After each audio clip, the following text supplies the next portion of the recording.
মেয়েদের আলমারি মানে কি? শুধুই কি পোশাকের স্তূপ? একদমই না। আমার কাছে ওটা হলো একটা স্মৃতির সিন্দুক। আজ বিকেলের রোদে পুরনো আলমারিটা গোছাতে গিয়ে হঠাৎ হাতে ঠেকলো নীল রঙের একটা সিল্কের শাড়ি, মার শাড়ি।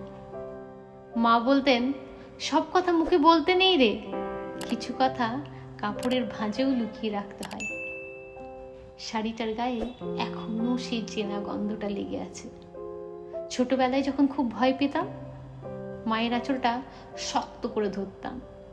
মনে হতো পৃথিবীর সব বিপদ থেকে বেঁচে গেলাম।